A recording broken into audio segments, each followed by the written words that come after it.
Hi, and welcome to another weekly Monday tutorial. I wanted to share with you some watercoloring this week, and this is something I did earlier this week using my Prang watercolor set, which is my favorite. And I just wanted to show you what you could do with things that you probably already have on hand, and then show you what I can do with my watercolors. So I'm just taking this stamp set from Hero Arts. It's antique engravings, and I'm using my favorite butterfly from the set. And I'm just going to stamp it with Versamark ink and emboss it with silver embossing powder. Pretty simple. I'm doing it 3 times here to show you the 3 different mediums that I'll be coloring them in with.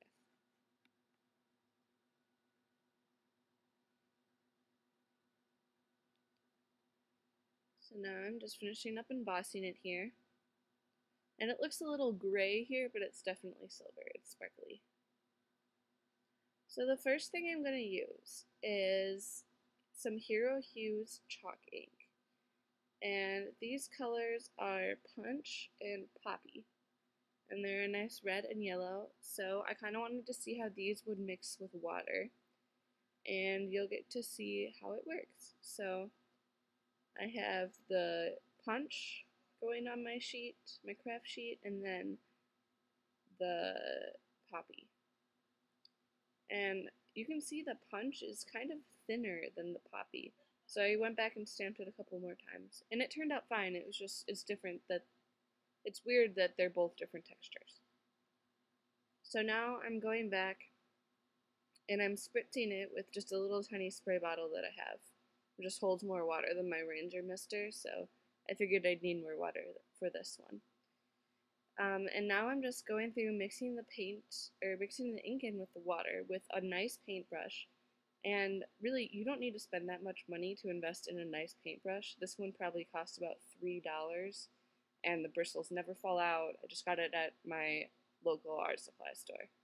So it's definitely a good investment if you want to try this technique more than once, definitely. So I'm just starting from the middle of the butterfly and picking up more color when I feel like I need it. And the more water you have versus ink, the lighter the color will be. And you want to move kind of quickly here because you want to be able to blend in the colors while they're still wet. Of course, you can always add more water, but since I'm not using watercolor paper, I'm using Paper Tray Ink's Vintage Cream cardstock. There's the danger of it pilling. The reason why I chose not to use watercolor cardstock or watercolor paper for this was to A, show you that you don't need watercolor paper in order to make this technique work for you, and 2, to show you the difference that it makes, because watercolors appear much brighter on watercolor paper, but it's also harder to emboss on. So I just wanted to show you what I usually end up doing, because I don't like how the embossing powder usually sticks to the watercolor paper. It's a static electricity thing, and the tooth of the paper really holds on to it. So now I'm taking the red color, and I'm working from the tips of the wings out, or in towards the middle. And you can see I got a lot of red ink on my brush here, and I decided I really liked that look. So I went back, and now I'm just going back over it with the yellow and adding more red and adding more yellow and just making it look how I want it to look. It's a lot similar to Copic markers, coloring with Copics, because you can really keep going over with watercolor paint for as many times as you want. And on real watercolor paper, you can even re-wet it and move the color around days from now, weeks from now. Same thing if I wanted to leave my watercolors out on my sheet and have them already dried, I could just rehydrate them with water, which is a pretty cool thing about watercolors. So I'm just kind of mixing it, going to my liking, and now I'm going to switch over to some Distress ink. I'm using Barn Door, Spiced Marmalade, and Dried Marigold. And I'm just doing the same exact thing I did with the Hero Arts inks, dabbing them on my craft sheet and then spritzing them with water. And then I'm going to paint with them, just as I did before. Only this time I'm just using 3 colors.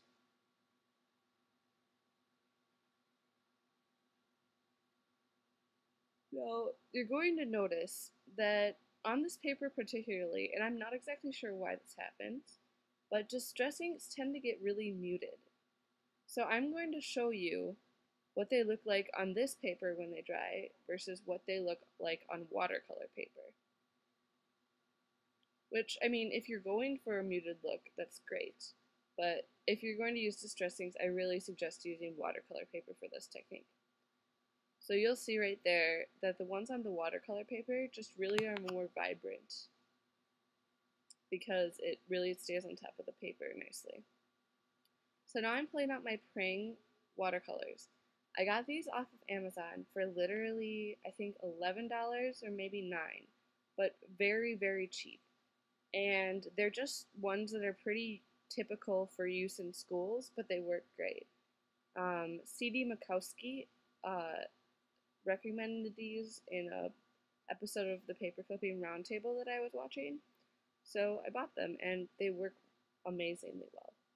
So I just poured a little bit of water into my tray, which is really nice about watercolors because you can keep everything in one place. You don't need a water dish or anything like that. And now I'm just dipping my paintbrush in the water and then swishing it around in the color and then going straight to the stamped image.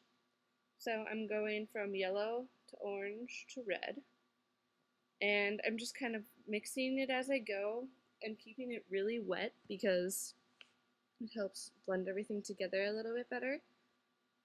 And as you'll see here, I'm not a very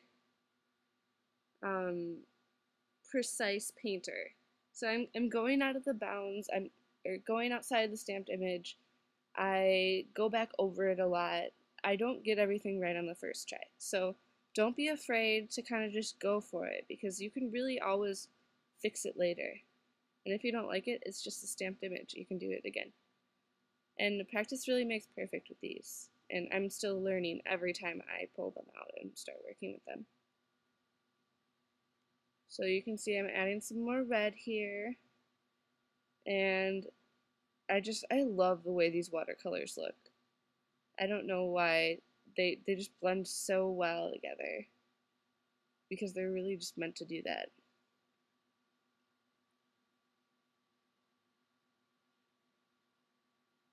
So I'm going over the body. And I try to keep the ink from puddling up too much because if it does, it takes a really long time to dry.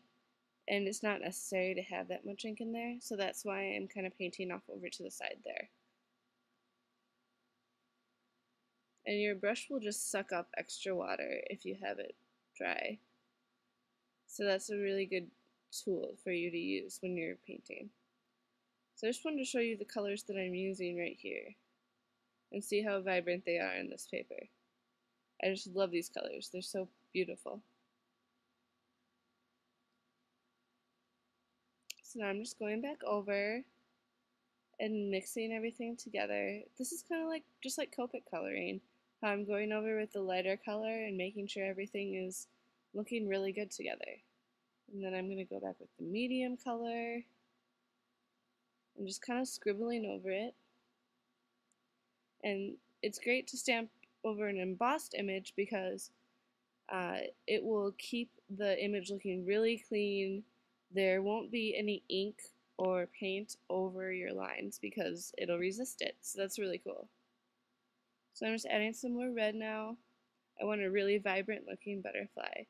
So this is why I'm going back over and getting it exactly how I want it. And that's really the magic of watercolor paint.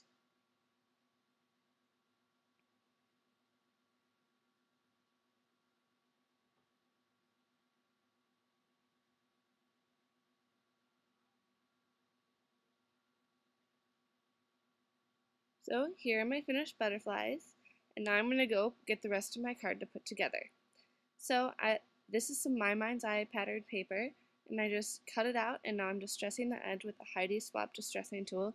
The tonic one from Tim Holtz would do the exact same thing, and I actually used it before. It's great. So if you can't find this one, definitely give that one a try. Then I'm just using some Barn Door to distress the edges. And now I've arranged the Natalie alphabet from Studio Calico, and I'm stamping it down on the middle of this Jenny Bolin label.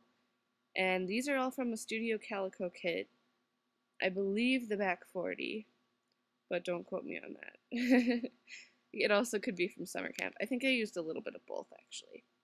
So I stamped that in Punch Hero Arts ink, kind of just pulling everything together. I really do like those colors, so it was kind of cool to stamp with them, even though I used watercolors for the butterfly of the card.